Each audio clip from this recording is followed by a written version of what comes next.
Hello everyone, this is Stephen Kelly from the Century College Center for Educational Technology, and today we're going to learn how to modify the preferences of the D2L discussion area. Now, why would I want to modify the preferences of the D2L discussion area, you might ask? The reason why is that some people prefer to read online content using different interfaces, and this is why you may want to change your discussion preferences. For example, some people like to read in multiple windows or panes, while others like to concentrate on only one open window at a time. To begin, let's go ahead and navigate to the Preferences section within D2L. Here I'm on the My Home page, which is the landing page when you first log into D2L. And on the left-hand side, I have a Welcome box. And in the Welcome box, I have a Preferences option. I will click Preferences. This then reveals a series of 7 tabs, and the 5th tab from the left is the Discussions tab. I'm going to click on the Discussions tab.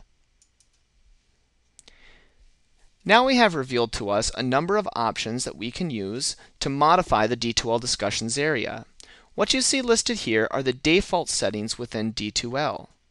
Note here that I have something checked called Show the Preview pane. And let's go ahead over to the discussions area and see what this looks like.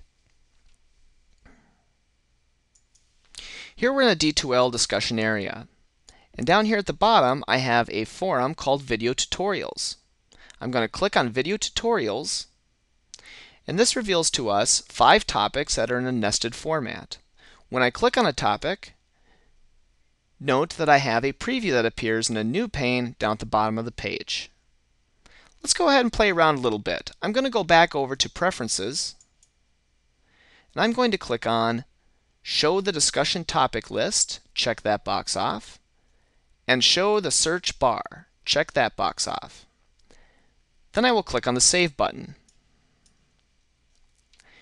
Returning then to our discussions area, when I refresh my page, note that now we have a discussion list pane over on the left-hand side to help us with navigation.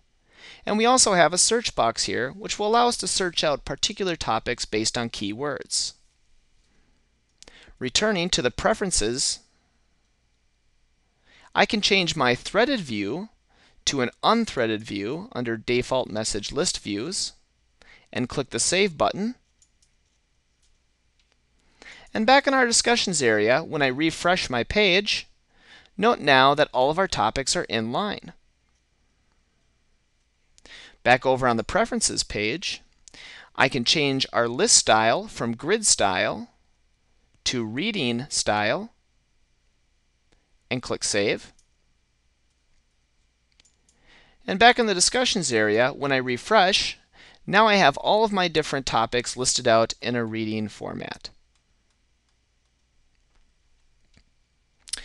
Going back then to Preferences, I'm going to go ahead and return to the threaded view and the grid style that we had, and I'm going to check off the Message ID box and click Save. Back over in the discussions area, when I refresh, note that now we have all of these numerical IDs for each of our topics listed. The final thing I'd like to look at today in the Preferences area is what's called the character limits. I can change the character limits for my subject lines of my topics. Today I'm going to go ahead and put in 30 characters and click Save. And going to the discussions area and refreshing, note that now all of our subject lines have been shortened to 30 characters each. This is how you modify the preferences of the Desire to Learn discussion area.